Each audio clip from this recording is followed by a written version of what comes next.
enfermedad de Osgood-Schlatter, enfermedad de Lecter-Perkins y deslizamiento artificial. Y también lo que es escoliosis postural en adolescentes y niños. En cuanto a la enfermedad de Osgood-Schlatter, ¿qué es? Es una apofisitis o una inflamación a nivel de lo que es la tuberosidad anterior de la tibia. Se produce por arrancamiento de estos fragmentos osteocondrales y puede existir en algunos casos desgarros del tendón rotuliano. Vemos, por ejemplo, aquí la patela, el tendón patelar, la tibia, y esta parte es la que precisamente en los niños que se está desarrollando el cartílago es donde se inflama y empieza a doler. ¿Por qué se da? Por traumatismo o por tracción continua o violenta del cuádriceps. Puede ocasionar una fractura osteocondral por abulsión e incluye fragmentos precisamente de esta tuberosidad, ¿no? Por ejemplo, aquí vemos que se está desarrollando adecuadamente esta tibia, esta parte. Sin embargo, en Osgood-Schlatter vamos a ver que esta parte se empieza a fragmentar espacial. ¿Por qué sucede, no? ¿Y en quién aparece? Más frecuentemente es niños, varones de 9 a 14 años, 50% es bilateral y menos frecuente en mujeres, y si se presenta en personas de sexo femenino es de 8 a 13 años. ¿Cuáles son los factores predisponentes? Aumento de la obesidad de realización del tendón rotuliano. Puede ser que el papá, la mamá ya tenía también una patela alta o también una condromalacia, y eso hace precisamente que el tendón rotuliano tenga una oblicuidad. Cuádriceps tenso con acortamiento de isquiotibiales. Entonces, si el cuádriceps es más chiquito, también lo va a traccionar más a la rótula. Genovalgo, rotación interna femoral y también excesional externa tibial excesiva. O sea, lo normal que nosotros debemos tener es que nuestra rótula, si ustedes se pueden conocer desde el punto de vista de ustedes mismos, la rótula tiene que estar al centro. Y cuando hacen este movimiento no debe sonar. A ver, flexionen, ¿les suena? Lo normal es que no suena, por si acaso. Y no se debe mover tampoco cuando flexionan y estiran. No debe ni sonar, ni tampoco debe irse para un costadito y luego regresar. Si hace eso, pueden tener condromalacia o biofilariasis. Entonces, ¿qué sucede en los niñitos? En los niñitos que les menciono, va a haber este dolor sordo intermitente que se da en esfuerzos deportivos, ¿no? Y tienen ese abultamiento. Entonces, a veces los niños le dicen a su papá, a su mamá, al profesor, ¿sabe qué? Ya no puedo jugar, vóley, fútbol, lo que estén jugando, me duele mucho las rodillas.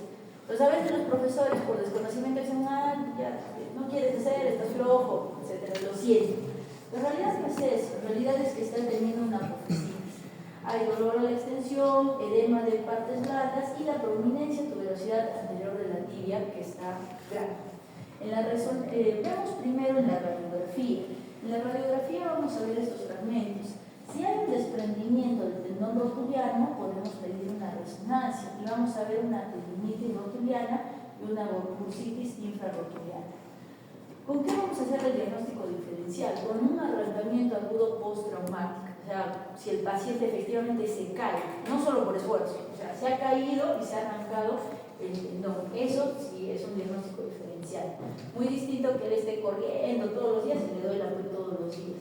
Osteocondritis disecante, artropatías reumáticas. ¿Hay artropatía juvenil? ¿Ortitis reumatoidea juvenil? Sí hay. Dolor referido que se da a lo que es la cabeza, o sea, le duele la cadera y por eso le duele la rodilla. Entonces tenemos que examinar siempre al paciente sin ropa, con compañía de sus padres y con ropa interior para ver cómo está la rodilla, la cadera o el cuello.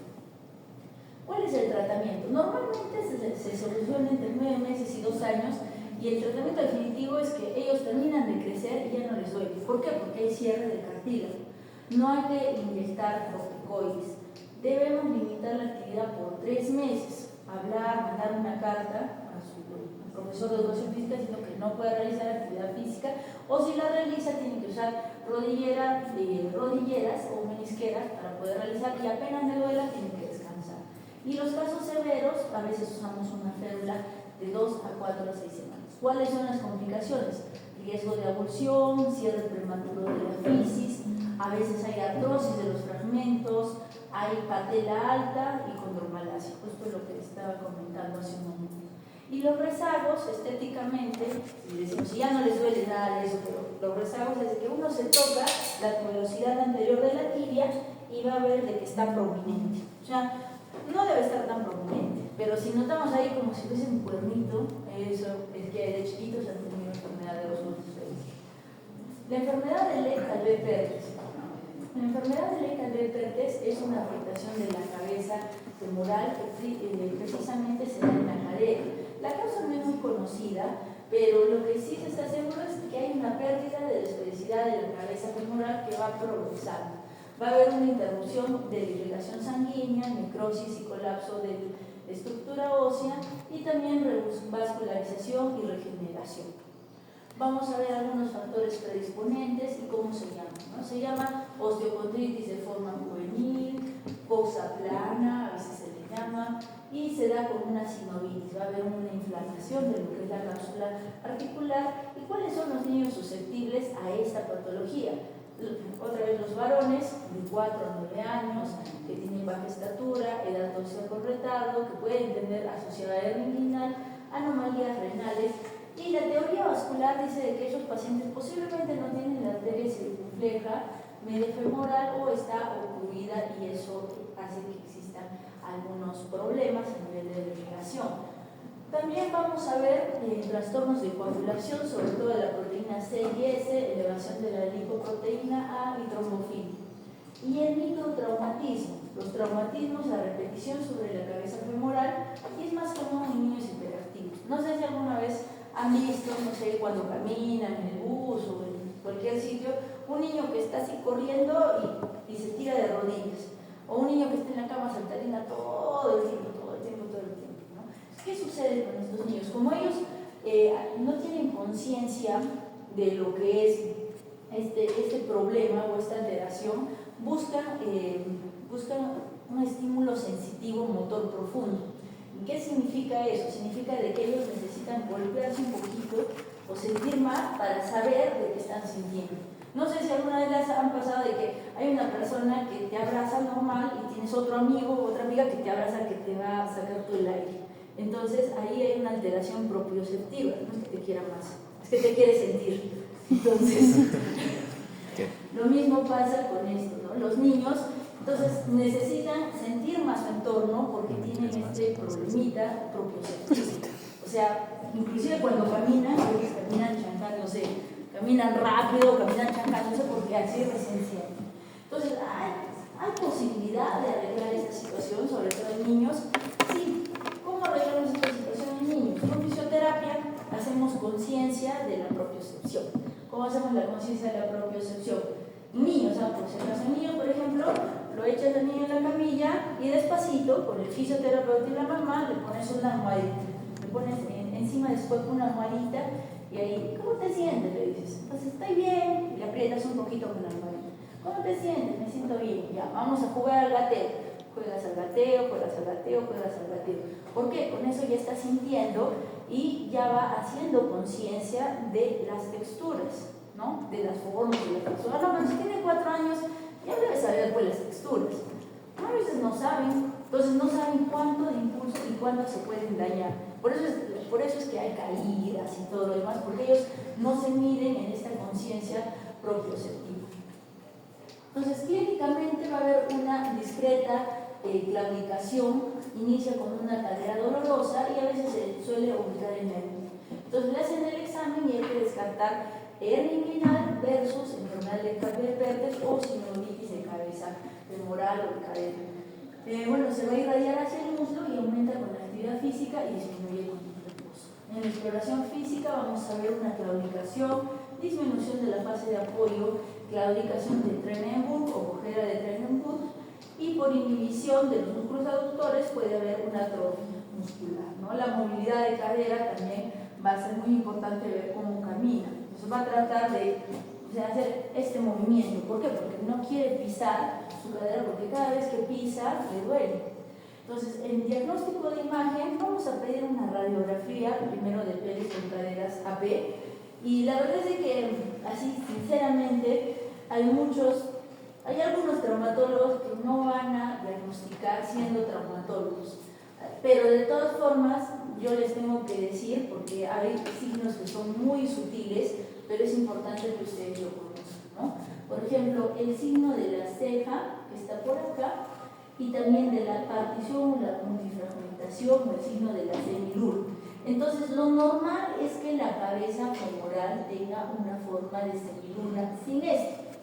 Si esto está fragmentado y el paciente tiene dolor en cadera, claudicación crónica y es varón, entonces sospechen leccardipertes, porque nosotros, si ustedes lo derivan, nosotros vamos a decir, puede ser una sinusitis. Pues si me han dicho leccardipertes, pues entonces yo voy a tomar tal vez una tomografía.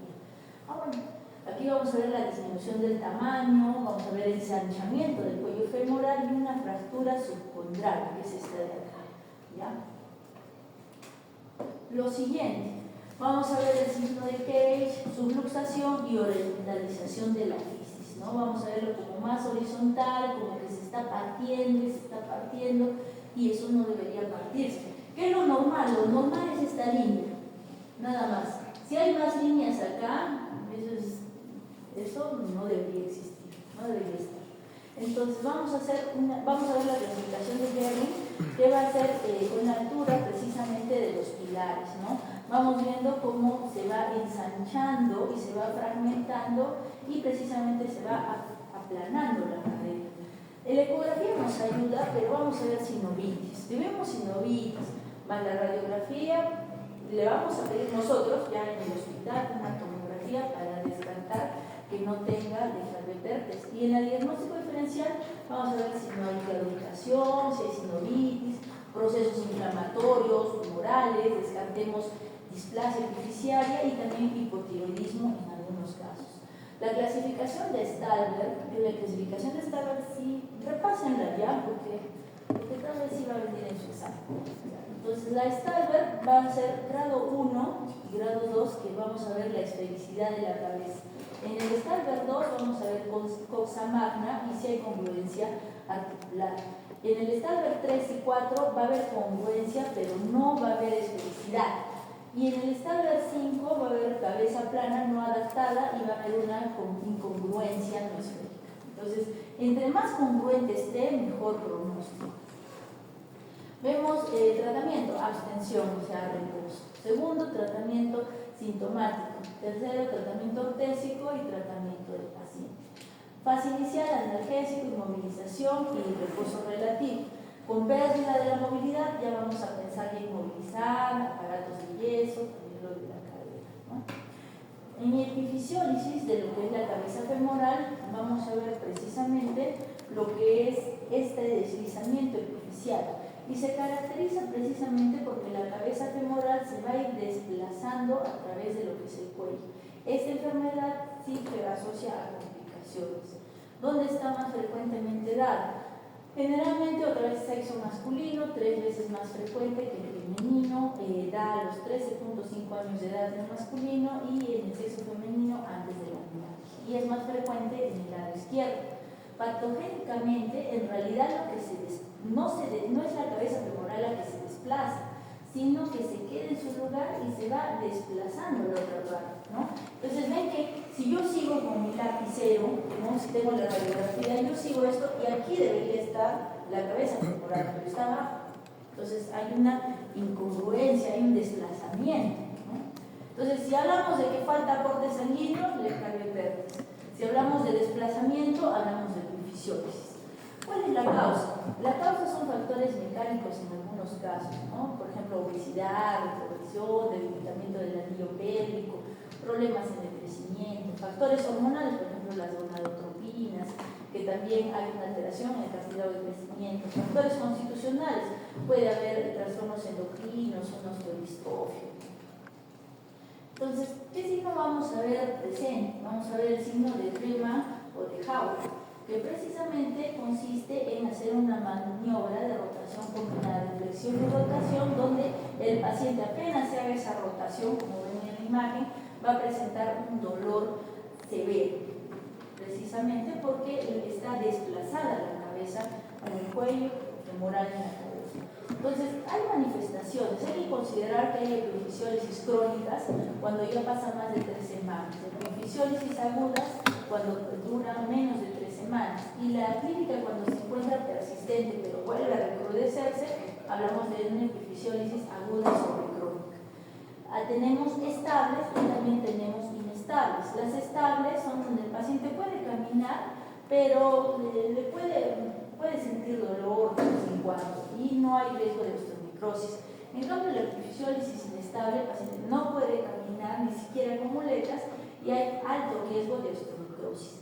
Vemos en los signos clásicos, por ejemplo, el signo de Still. Nosotros vamos a ver también el signo de Klein, que vamos a poner una línea paralela recta en ambas caderas y vamos a ver que es positivo cuando hay incongruencia y vemos desplazamiento, ¿no?